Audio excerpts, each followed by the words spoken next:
কর্মীরা তারা আসলে ছাত্রলীগের ভেতরে থেকে যে কি পরিমাণে নির্যাতনটা করেছে তার কিছু আমি একটু প্রমাণ আপনাদের দেখাই। সেটা হচ্ছে যে দেখেন, এখানে একটা লেখা আছে, মৃত্যু ব্যতীত কারো গেস্ট রুম বাদ দেওয়া যাবে না।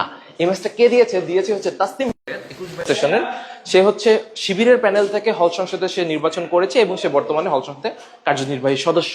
আরেকটা মেসেজ আপনাদেরকে একটু দেখাই, এবং এখানে আরেকটু অ্যাড করে দেখেন যে পরীক্ষা অ্যাসাইনমেন্ট কোনো কারণ চলবে না। অর্থাৎ একজন শিক্ষার্থীর পরীক্ষা আছে, ক্লাসরুম আছে, তার বিভিন্ন একাডেমিক কার্যক্রম আছে, এটাকে আসলে তারা কোনো গুরুত্ব না। তাদের গেস্ট রুম, তাদের পলিটিক্যাল কার্যক্রম, যে আমরা যে ছাত্রলীগ, এটাই হইতেছে, এইটা ইমপ্লিমেন্টেশন, এটার ইমপ্লিকেশন তারা করেছে, শিবির করেছে।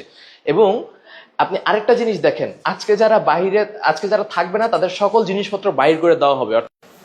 কথা ছিল না যে ছাত্রলীগের প্রোগ্রামে অ্যাটেন্ড না করলে, তাদের কার্যক্রমে অংশগ্রহণ না করলে জিনিসপত্র ছুঁড়ে বাইরে ফেলে দেওয়া হতো, রুম থেকে ফেলে দেওয়া হতো, তাদেরকে মারধর করা হতো। এগুলো সরাসরি প্রমাণ দেখা যাচ্ছে এবং এরা ছাত্র শিবিরের সাথে সংশ্লিষ্ট।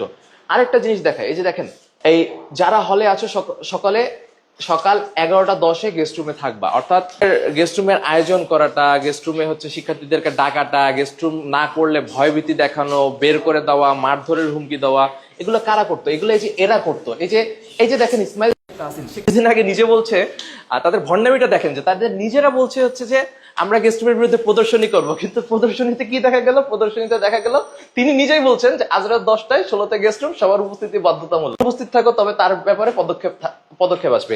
এই লোকটা এই জহুরুল হল সংসদের সাংস্কৃতিক বিষয়ের সম্পাদক। সে কি সাংস্কৃতিক কাজ করছে আমরা জানি না, কিন্তু তার কার্যক্রমগুলো, নিজে গেস্ট রুমের বিরুদ্ধে এখন কথা বলছে, অথচ গেস্ট রুম গুলো তারাই নিছে।